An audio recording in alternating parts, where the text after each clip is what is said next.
Over and over, I found in my life that when I sort of surrender my plan, while simultaneously staying faithful to wherever I am, that's when things start to really flourish in really unexpected and beautiful ways. Welcome to the Jesus Calling Podcast. Surrendering our plans and aspirations to try to follow God's map for our life can seem challenging. Our guests this week give us some firsthand experience on the joys they experienced when they handed their dreams over to God. Artist and writer Morgan Harper Nichols and actor-producer Kel Mitchell. First up, Morgan Harper Nichols is a woman with numerous creative outlets, singing, writing, and creating inspirational pieces of art that have gone viral. Morgan reflects on the mountains and valleys that brought her to where she is now, including the start of the project that has impacted her more than she ever imagined, sharing the stories of strangers through visual art. Morgan dives into how connection happens through imperfections, and that she felt God calling her to go deeper and to engage in something bigger than herself. My name is Morgan Harper Nichols. I am an artist and a writer. I live in Southern California. I am really inspired by people's stories, and I write and I share a lot of art, and I enjoy connecting with people. I was a preacher's kid in a pretty small church, and I saw my parents from the very beginning. They were just very hands-on and present with people. And growing up, I saw a lot of my parents just setting the table for people, literally, and just inviting people into our house, our home, whether they went to the church or not. And it was just, I guess, very early on, the concept of faith and who Jesus was very intertwined with daily life and service and giving to others. I was so passionate about listening and serving others and connecting with other people, but at the same time, I felt like I didn't really know where my place was, in the kingdom as an introvert. And it was just very challenging for me. So I feel like a lot of what I wrote, even as a kid, and the pictures that I would draw, and I taught myself how to play instruments, and the songs that I write, a lot of it was just sort of just trying to get those questions out. Like, what does it mean to serve and to love and to give to others, while also simultaneously feeling like you're not enough? And as it turns out, a lot of other people live with those kinds of questions.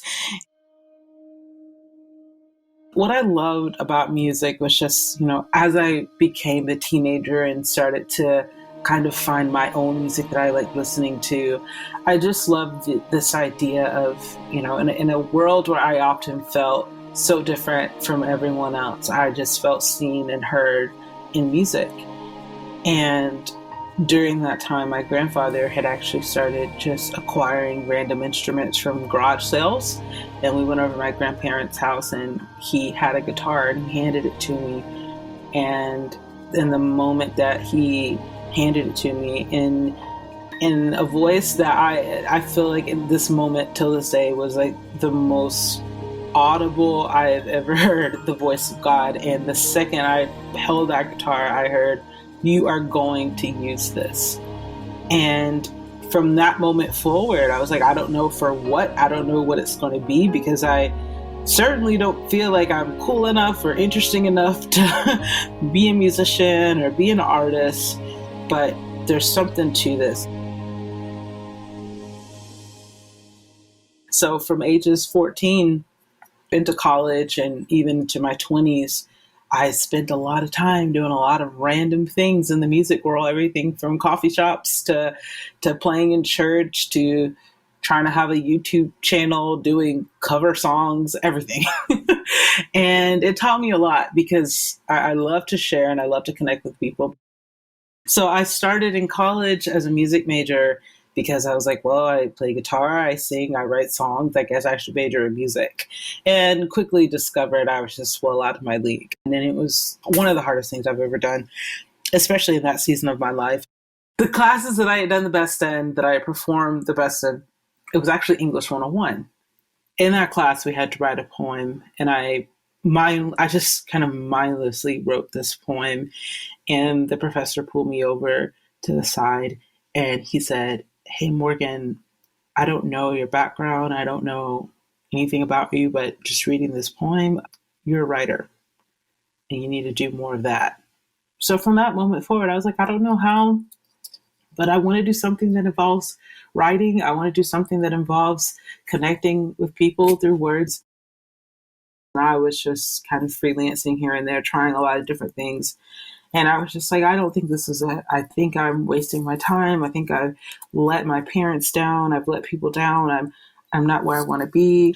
So I ended up in this place where I was just really kind of confused and just feeling, I guess it was my quarter life crisis. It was just this moment of like, what am I doing with my life? And the response to that came out as this poem. And the poem starts with, "When you start to feel like things should have been better this year, remember the mountains and valleys that brought you here." And as I read those words back to myself, I was like, you know what? I am not sure I believe that. I'm not sure that that's something that I even believe, but I feel like for some reason, God had me write that down. And I don't know what it's going to reveal later, but as of right now, I'll just let it be. And I ended up sharing it on Pinterest. And then in January of 2017, I started getting messages from people saying that they had found this poem and it spoke to them.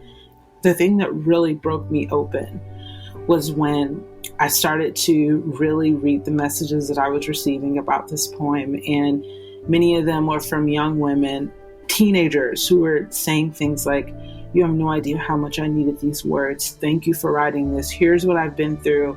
Here's my story. And this is what it means to me." And that just, honestly, it just brought me right back to the ground. And it just made me realize, oh my goodness, all this time I've been searching and searching and trying to find my thing. But all along, it was just about how can I be present to other people with what I have, with what I've been given, even though I don't feel good enough. So later in 2017, October 2017 is when I actually figured it out. And I was like, you know what? I know what I'll do. I will literally just write for people who share their stories with me. And I thought that, maybe I would do it for a few weeks, but here we are 3 years later, and I was just doing it this morning. And it has become such a core part of just my own daily practice of being present with other people and letting that be the inspiration for my work.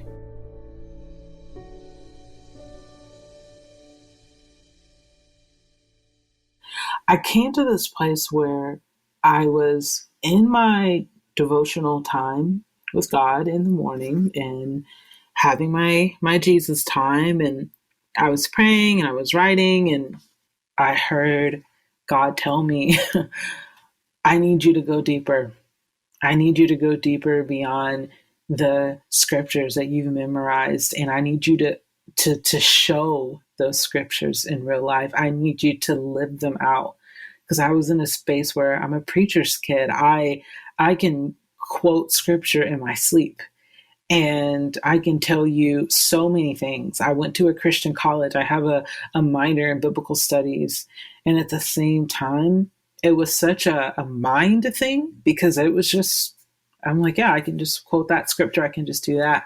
So for me, I was like, I think I need to dig deeper into, what is grace? I use that word all the time. I can tell you 10 scriptures about grace, but what does grace look like in this very moment? But I think one of the biggest things for me that God is teaching me right now is just constantly going deeper and getting out of my comfort zone with the way that I feel comfortable with sharing my faith journey. I feel really comfortable with words. I feel really comfortable with weaving words together. But even with my art, even as I am writing words, how can I show more of what I believe? How can I show love more than just talking about it? So yeah, those are just questions that I'm living with, learning how to go deeper and deeper into faith by going beyond the realm of where I feel comfortable and and seeing what God wants to show me there.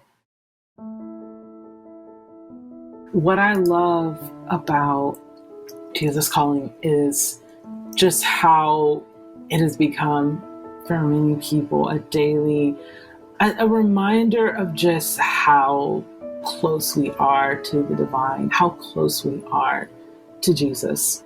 In a time where it can seem, I don't know if any other people have felt this way, but I felt this way in my life many times of like, wow, I'm not as good as Jesus. I'm not as loving as Jesus. Like, what do my efforts even mean? And I just feel like with what Sarah has created, it's just such a reminder that, oh no, but that perfect love is still calling you.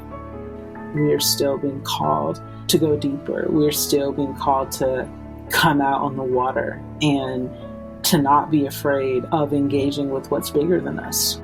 It's hard to accept that call, but it's so important. There have been so many moments where someone has said, this is exactly what I needed today. Thank you for saying this. And I sit there and I look at it and I'm like, I'm not the first person to say that. I'm not the first person to letter the word surrender or release or exhale. It's everywhere. But what it shows me is that we all have the ability to show up for other people, even with just the smallest things, even just the smallest gestures. One single word can really, really impact someone in a way that matters in their life, whether they tell you or not. Connection happens through the imperfections, and it happens through the broken places when we're like, okay, there's this brokenness, there's this openness, but this is where the light gets in. This is where love gets in. To learn more about Morgan and her book, All Along You Were Blooming, please visit morganharpernichols.com.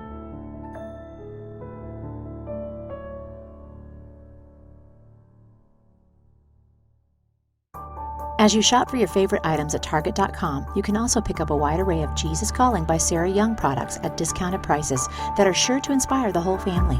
Whether you're looking to lift up a friend with a cloth-covered botanical edition of Jesus Always, or help your child connect to God with a pretty pink edition of Jesus Calling for Kids, you'll find something just for that special person in your life, or even yourself. Visit Target.com today and type Sarah Young in the search bar to find your favorite new Jesus Calling book.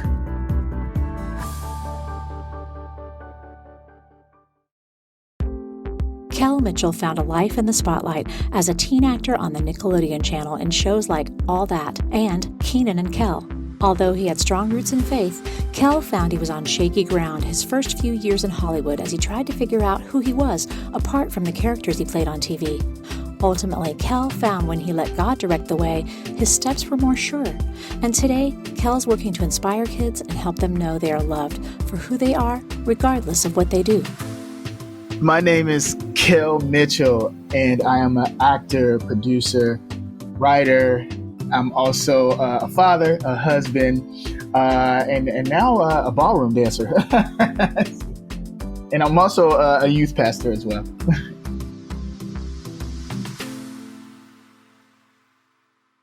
Both my grandparents were definitely believers, and I just think it really helped me growing up and having faith, because as a kid you believe like, I could do anything, and it's true, you can do all things through Christ. So I think that was the opening up for me at a young age. Seeing that was awesome.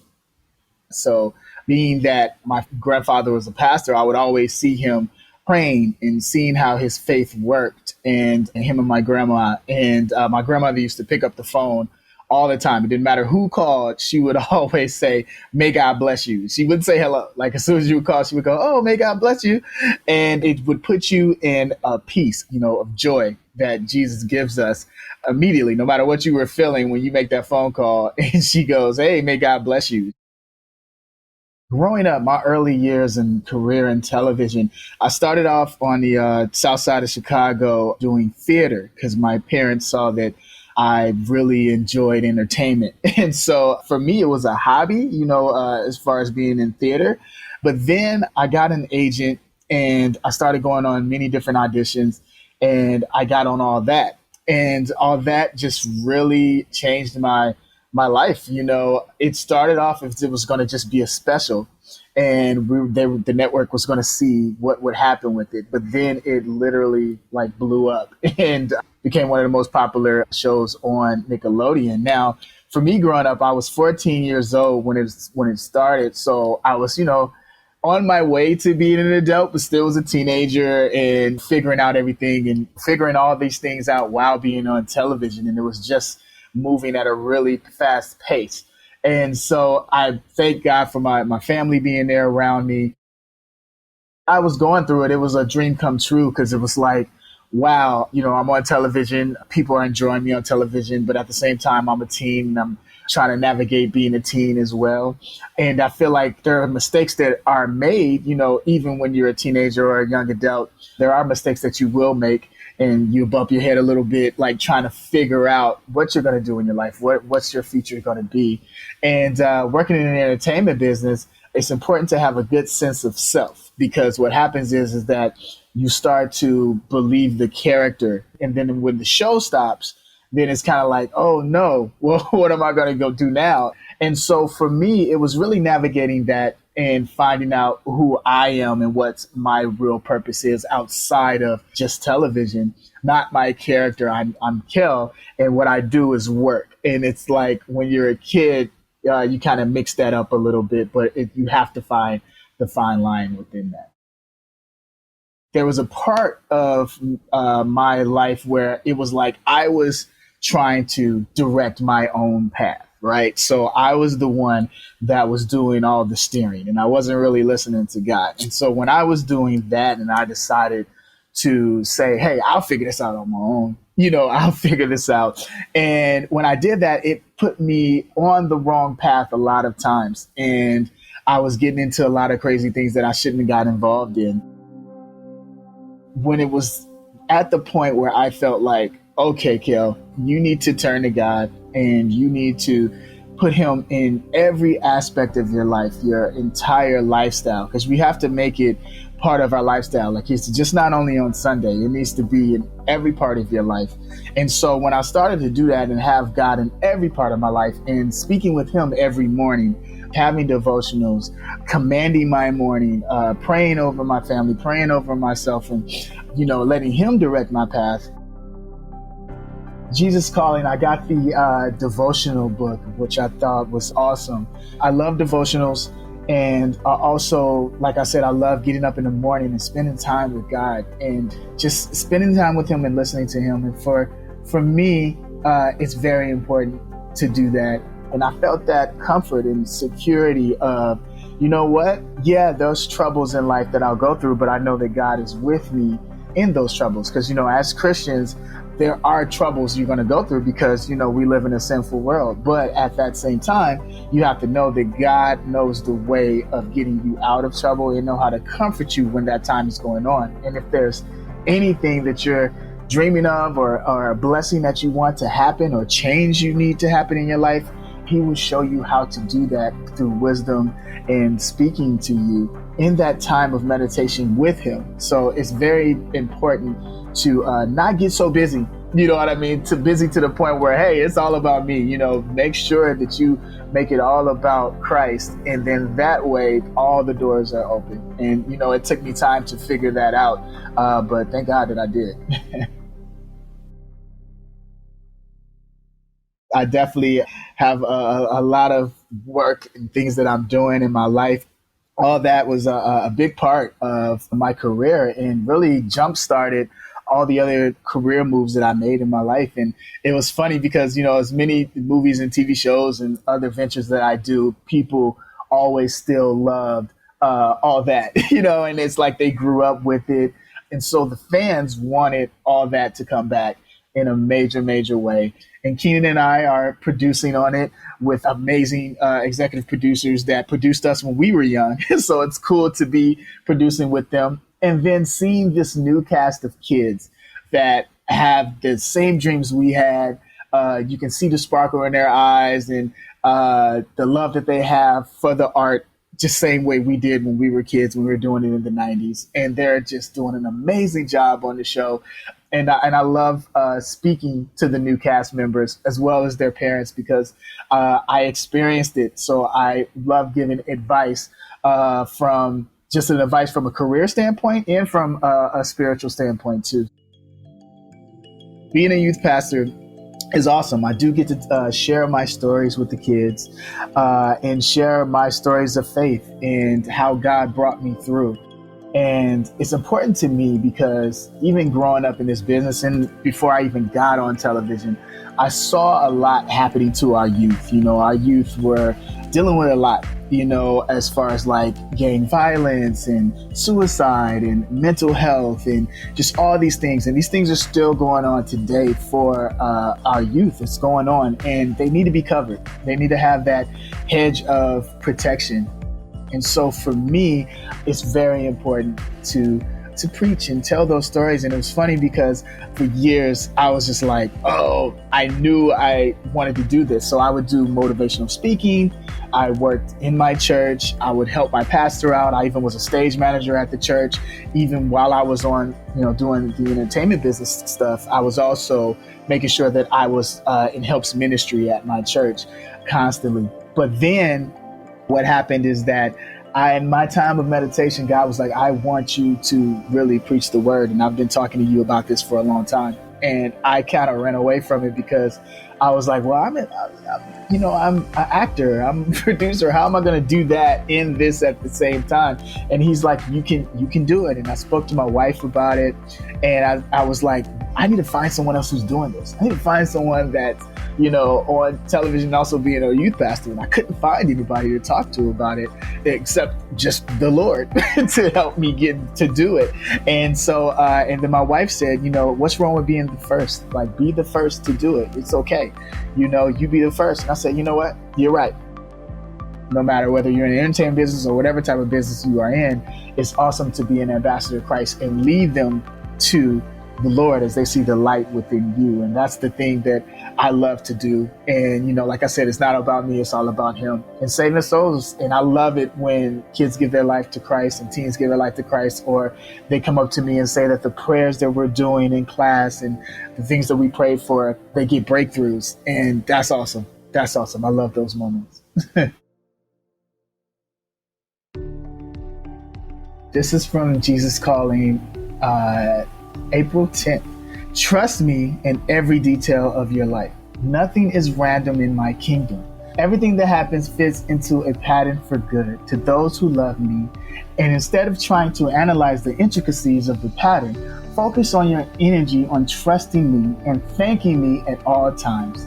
Nothing is wasted when you walk close to me. Even your mistakes and sins can be recycled into something good through my transforming grace. While you were still living in darkness, I began to shine the light of my presence into your sin-stained life. Having sacrificed my very life for you, I can be trusted in every facet of your life. When you're going through things and if you made a mistake and you're looking away, God is still with you. I always encourage people to look at it like, okay, if there was a mistake or there was a setback, look at it as a teachable moment. It's a teachable moment. So at that time, when those things happen, you need to talk to the Lord and say, Lord, what are you teaching me in this moment? And so then that way it's a learning experience. Don't be upset about it. Don't dwell on the past and say, hey man, I should have been here. I should have done it this way.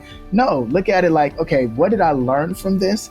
And how can I be better now knowing this information? So for me, everything that I went through in life, it's nothing that I would want to change because it's made me the man that I am today. And I feel like you have to learn and you have to go through those setbacks so you can have an amazing and beautiful divine comeback.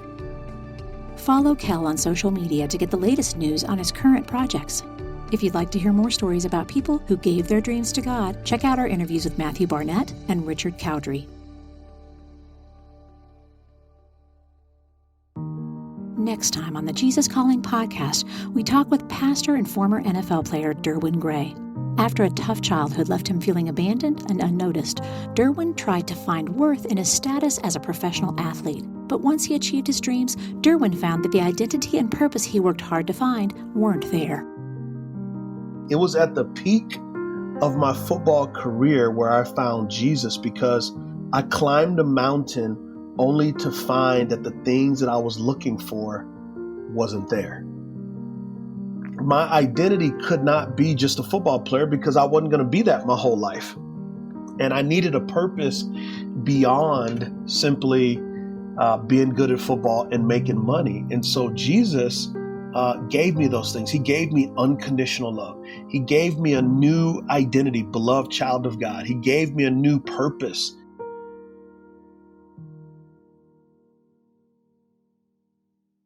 Do you love hearing these stories of faith weekly from people like you whose lives have been changed by a closer walk with God? Then be sure to subscribe to the Jesus Calling Stories of Faith podcast on iTunes, Stitcher, or wherever you listen to your podcasts. If you like what you're hearing, leave us a review so that we can reach others with these inspirational stories. And you can also see these interviews on video as part of our original web series, with a new interview premiering every other Sunday on Facebook Live. Find previously broadcast interviews on our YouTube channel, on IGTV, or on JesusCalling.com/video.